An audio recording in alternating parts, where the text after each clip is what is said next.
नमस्कार. मुंबई तकमध्ये आपलं स्वागत आहे. आपण सध्या अकोला जिल्ह्यातील अंबाशी आणि त्या परिसरातील शेतीमध्ये, ज्या ठिकाणी माझ्या मागे पाहू शकाल की मान्सूनचा पाऊस झाला. पाऊस पडल्यानंतर शेतकऱ्यांना आनंद झाला. मान्सूनचा पाऊस भरपूर नाही झाला, पण पेरणीजोग झाला. पेरणीची वेळ चालली होती. लगबगीनं शेतकऱ्यानं आपल्या शेतात बीज रोवलं आणि ते उगवलंय या ठिकाणी. पण ही काही बातमी होऊ शकत नाही. पण याच्या मागची बातमी ही येऊ शकते की या शेताच्या बाजूला दुसऱ्या धुऱ्यावर हे शेत आहे. या शेतकऱ्यांनी पेरणी केली नाही असं होऊच शकत नाही. केली त्यांनी पेरणी, पण पेरणी केल्यानंतर त्याच्यासोबत एक धोका झाला, तो की या शेतात ते बियाणंच उगवलं नाही. विदर्भात सर्वाधिक जे क्षेत्र आहे ते सोयाबीनचं आहे आणि त्यावरच शेतकऱ्याचं पूर्ण जीवनमान अवलंबून आहे. पण या शेतात उगवलंच नाही. काय झालं असं? शेतकरी बिचारा राब राबतो. संपूर्ण आपल्या खाण्यापिण्याची व्यवस्था तो स्वतःसाठी तर करतोच, पण आपल्यासाठी करतो. पण त्यासोबत जर कोणी धोका करत असेल तर कसे योग्य आहे का? अजिबात नाही. एका कंपनीच्या बियाण्यानं या शेतकऱ्यांसोबत धोका झालेला आहे. उगवलंच नाही. पहा त्यांच्या हातामध्ये ते बियाण्या कंपनीचं जे संपूर्ण त्याचं स्टिकर आहे ते आहे. कारण हे बियाणं त्यांनी घेतलं होतं. हे बियाणं उगवलंच नाही. तर काही बियाणं जे आहे ते पाऊस पडल्यानंतरही हे शेतात असंच राहिलं. हे जमा केलेलं बियाणं आहे. शेतकऱ्यासोबत का असा धोकाधडी करताना काहीच कोणाला काही वाटत नाही का हो? भावनिक विषय जरी असला तरी तुमच्या आमच्या सर्व जीवनमानासाठी हा खूप महत्त्वाचा प्रश्न आहे. शेतकऱ्यासोबत दरवर्षी इतका धोका का होतो? हाच प्रश्न संपूर्ण आहे. 2 पैसे कमवायसाठी तुम्ही शेतकऱ्याच्या भोळ्या बाबळ्या शेतकऱ्यांसोबत असा धोका का करता? हाच मोठा प्रश्न या ठिकाणी आहे. 4 पैसे कमावले तरी खायला अन्न लागतं हो. त्या अन्नाचा विचार तुम्ही सुद्धा करा, कारण त्या अन्नावर तुम्ही जगता. 4च पैसे कमावता, पण शेतकऱ्यासोबत असा धोका नका करू. आपल्यासोबत काही शेतकरी आहेत. काय झालेलं आहे नेमकं? शेती तुम्ही पेरली नाही का? हो सर, आम्ही शेती पेरली. 21 तारखेला मी संजय कृषी सेवा केंद्र अकोला येथून सारस 335 सोयाबीन हे बी आणलं होतं. 10 बॅग आणल्या होत्या, पण 21ला आणल्या, 22ला मी पेरणी केली. पाऊस म्हणजे जेमतेम पेरणीसारखा होता. पेरून टाकलं.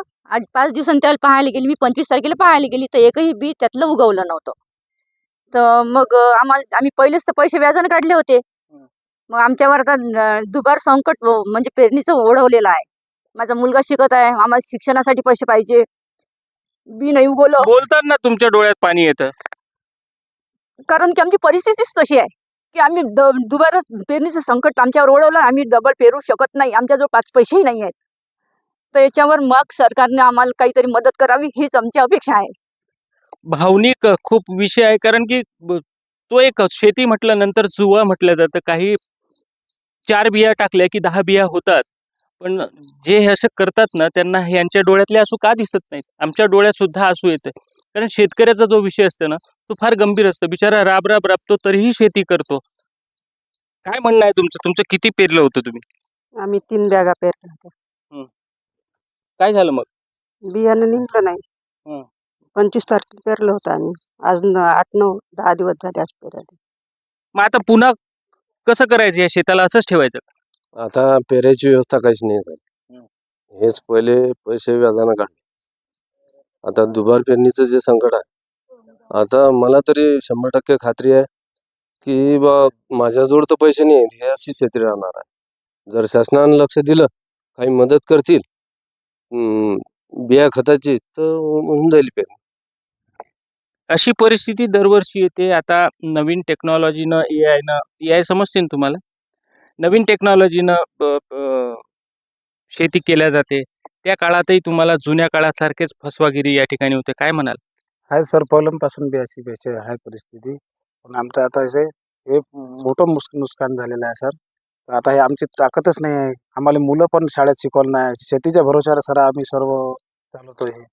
त्याची आता ही अशी अवस्था झाली, हे असं फसवणूक झालं. त्याच्यामुळे आता आमचं काहीच करता येत नाही आणि आमच्याजवळ काही सोय आहे नाही. परिस्थिती नाही. किती परिस्थिती गंभीर आहे या भागातली? किती भाग असेल असा की अशा परिस्थितीत तुम्ही हे करताय? काही शेती उगवल्या, काही पिकं उगवली नाही? ते सारस कंपनीचे बियाणं सर आमच्या गावात नाही, बाजूच्या खेड्यात नाही आता अंबाशी चरंगा या त्यांच्या गावात नाही उगवलं. त्या बियाणं काही ना काही या सरकारने हे उठला पाऊल त्या कंपनीवर, आणि या शेतकऱ्याचं काय काय करायचं ते मदत ते करून टाकायचं आहे.